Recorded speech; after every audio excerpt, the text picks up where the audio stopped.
Quando o professor Priester me sugeriu este romance, fiquei curiosa, pois além de amar romances, já havia ouvido falar muito de Uma Agulha no Palheiro de Salinger, por ser um livro muito famoso e com diversas interpretações.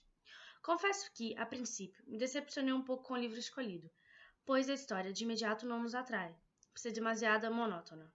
Mas acredito que não deveria ser diferente. A monotonia é um dos sentimentos que aflige Holden, e logo, ela está presente em sua vida. Inicialmente, comecei a ler Uma Agulha no Palheiro de acordo com as interpretações das pessoas que me falaram a respeito do livro. No entanto, depois de acabar o primeiro capítulo, percebi que deveria limpar a minha mente em relação a isso e esquecer tudo que já haviam me dito. Depois disso, me surpreendi com a leitura, começando a me identificar cada vez mais com a história do livro, que demonstra a importância da fase adolescente nas nossas vidas. Entre todos os acontecimentos, a narrativa de Holden vai revelando algumas coisas que aconteceram em sua vida, que, embora fossem acontecimentos fortes, são tratados de forma simples, casual. Eu acho que é aí que está a singularidade do livro, o ponto que o eternizou, a narrativa.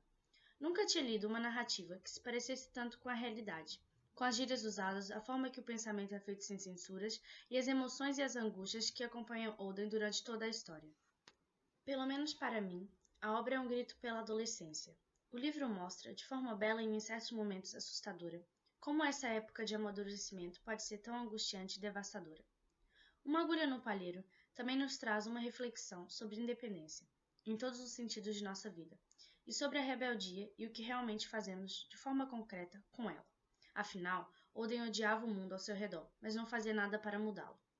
Em síntese, a história do livro é bastante simples, iniciando com os últimos dias de Holden em seu colégio. Por ter sido expulso por reprovar em 4 matérias, ele decide ir embora do internato antes de seus pais irem o buscar, passando um fim de semana em Nova York, refletindo sobre a vida antes de voltar para casa. Holden caminha por toda essa banalidade que o livro retrata, jogando sobre as coisas seu olhar crítico e negativo.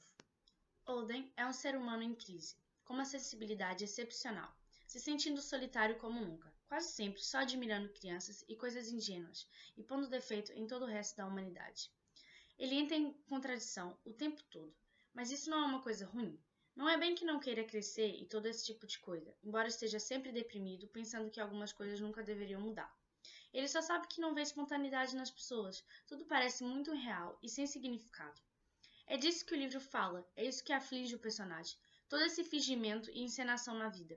E qual o objetivo? Holden está realmente preocupado. Há milhares de pensamentos incríveis passando pela cabeça dele, mas ele não se sente disposto o suficiente para explicar.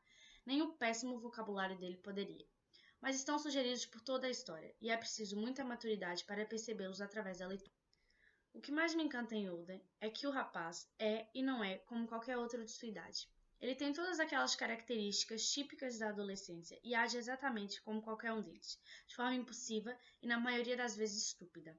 Ele não sabe o que está fazendo, mas sente necessidade de fazê-lo. Tenho de dizer que não pude deixar de me identificar com Holden.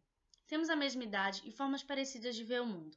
Entretanto, acho que a maioria das pessoas, considerando que todos nós passamos pela adolescência, se identifica. Não tem como não o fazer. Quem nunca se viu jovem e perdido, sem ideia do que fazer consigo mesmo ou com a própria vida? Mas como disse, Holden é, ao mesmo tempo em que não, como todos nós. O personagem, apesar de suas características comuns a todos os adolescentes, tem uma personalidade singular. Algo nele que não sei definir, que simplesmente o torna único. Se você visse Holden na rua, você o reconheceria na hora, mesmo que ele parecesse com qualquer um. Se os acontecimentos ou qualquer outro aspecto do livro fossem minimamente modificados, acredito que a obra perderia o seu brilho e o fascínio que exerce por todos. A narrativa em primeira pessoa, de Salinger, é simplesmente divina e combina perfeitamente com o protagonista. Parece que é o próprio quem está contando sua história.